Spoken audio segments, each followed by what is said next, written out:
Students, metre bridge एक तरह का इंस्ट्रूमेंट है जो कि अननोन रेजिस्टेंस नापने के काम आता है। ये आपके सामने मीटर ब्रिज है। इसे मीटर ब्रिज इसलिए बोला जाता है बिकॉज इसमें मीटर स्केल 100 सेंटीमीटर की एक यूनिफॉर्म क्रॉस सेक्शन की वायर को हम यूज करते हैं।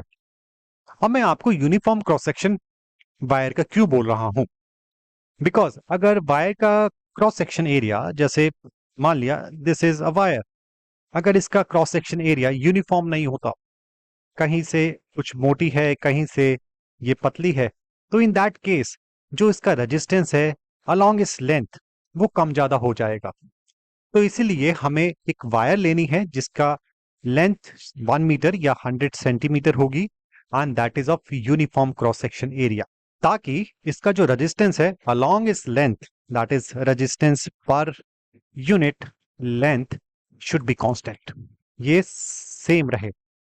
और इस केस में जो हमने रेजिस्टेंस पर यूनिट लेंथ या पर यूनिट सेंटीमीटर हमने एक्स लिया हुआ है।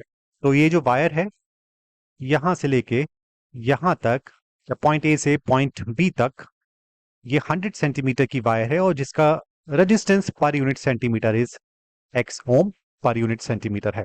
अभी जो वायर है मेटालिक स्ट्रिप्स के साथ कनेक्टेड है, एल शेप की। ये जो मेटालिक स्ट्रिप्स हैं आप देख रहे हैं, दिस इज मेटालिक स्ट्रिप जो कि एल शेप्ड की है, और दूसरा एंड बी वायर का B end B metallic strip के साथ कनेक्टेड है जो कि एल शेप्ड है। L shaped, what I mean to say, ये जो एंगल है दैट इज 90 डिग्री, ये वाला एंगल 90 डिग्री। तो एक एल शेप की स्ट्रॉन्ग मेटालिक स्ट्रिप के साथ दोनों एंड्स कनेक्टेड हैं।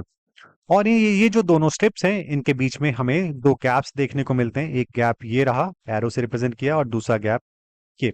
सो इन गैप्स में हम रेजिस्टेंसेस अटैच करते हैं। एक गैप में हम अननोन रेजिस्टेंस आर को कनेक्ट करते हैं जिसको हमें फाइंड करना है यूजिंग मीटर ब्रिज, और दूसरे गैप में ये, इसमें हम नॉन रेजिस्टेंस को कनेक्ट करते हैं जिसको हमने एस ओम से रिप्रेजेंट किया है, और ये हमें पता होता है।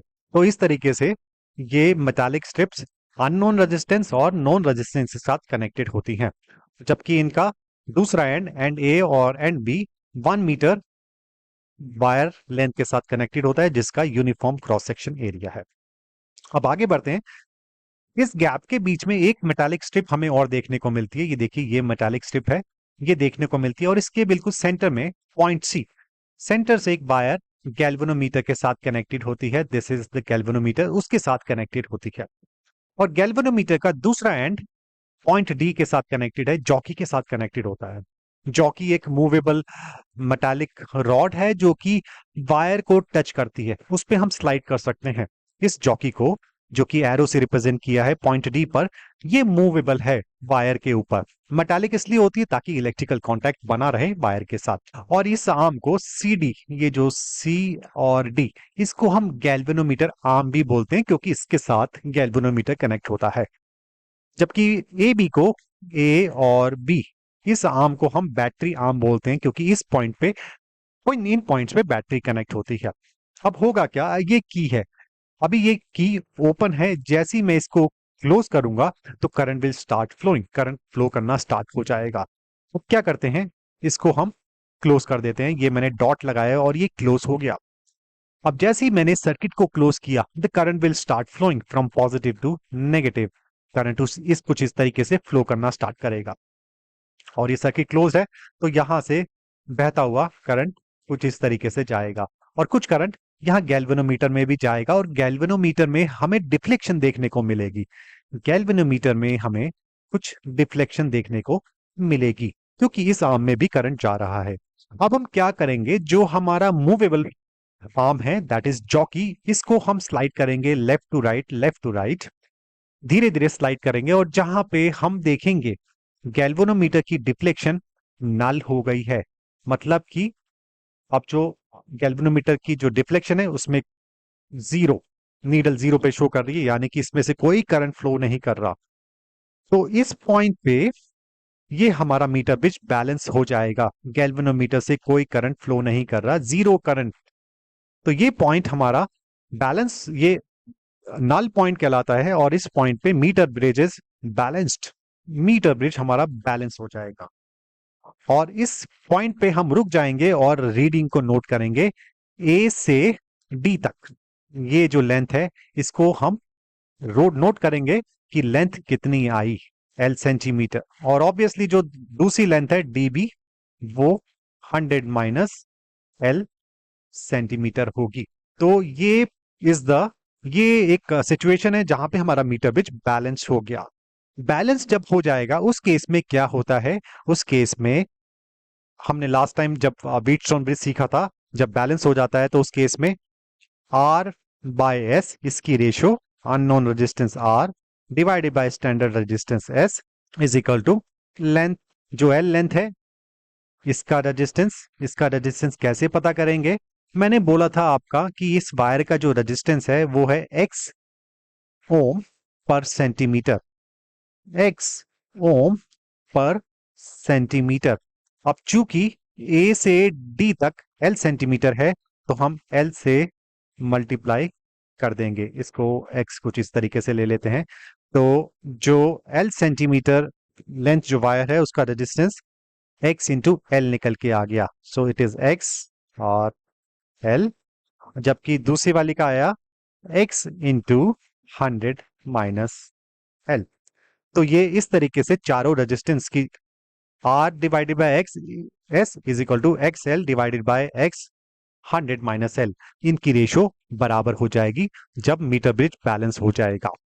अब ये हमने कुछ इस तरीके से काट दिया और जो हमारा अननोन रेजिस्टेंस R है वो कुछ इस तरीके से निकल के आ जाएगा into L divided by 100 minus L। S भी मुझे पता है, स्टैंडर्ड रेजिस्टेंस है, ये L भी मुझे पता है, तो 100 माइनस L भी मुझे पता लग जाएगी। तो we can easily find unknown resistance using metre bridge. तो मीटर ब्रिज में किस प्रिंसिपल पे बेस्ड है अननोन रेजिस्टेंस, किस तरीके से फाइंड करते हैं?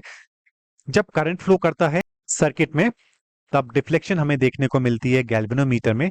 तो गैल्वेनोमीटर की जॉकी वाली आर्म को हम, जो 1 मीटर की यूनिफॉर्म क्रॉस सेक्शन की वायर है, उसमें हम स्लाइड करेंगे। कब तक स्लाइड करते रहेंगे? जब तक हमें गैल्वेनोमीटर में एक नल डिफ्लेक्शन देखने को नहीं मिलती। नल डिफ्लेक्शन मतलब कि अब उसकी जो नीडल है वो डिफ्लेक्शन नहीं शो कर रही। जब वो डिफ्लेक्शन शो नहीं करेगी वो सिचुएशन होगी जब हमारा मीटर ब्रिज बैलेंस हो जाएगा, और बैलेंस केस में हमें ये वाली सिचुएशन देखने को मिलेगी।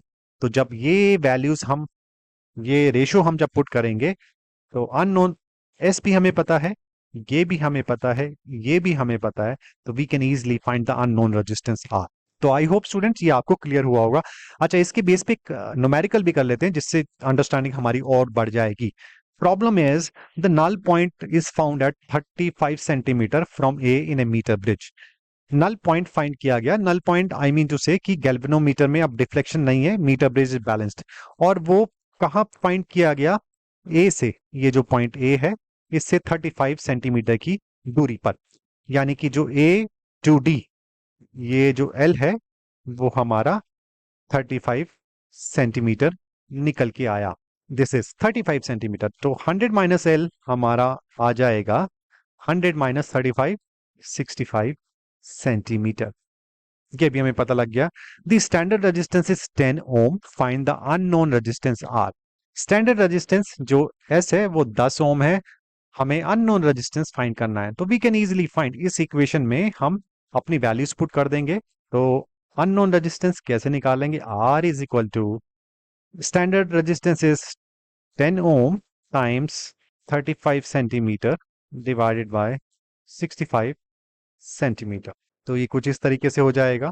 5 7 jar 35, 5 1 jar 5, 5 3 jar 15, so it would be 70 divided by 13। तो 70 डिवाइडेड बाय 13 कुछ इस तरीके से हम कर लेते हैं। 13 5 जार 65 पॉइंट, फिर 50, 13 3 जार 39, और फिर 11 110, 5.38 ओम निकल के आया। जो हमारा अननोन रेजिस्टेंस 5.38 ओम इस तरीके से निकल के आ गया। तो इस तरीके से हम अननोन रेजिस्टेंस को फाइंड कर सकते हैं। Thank you.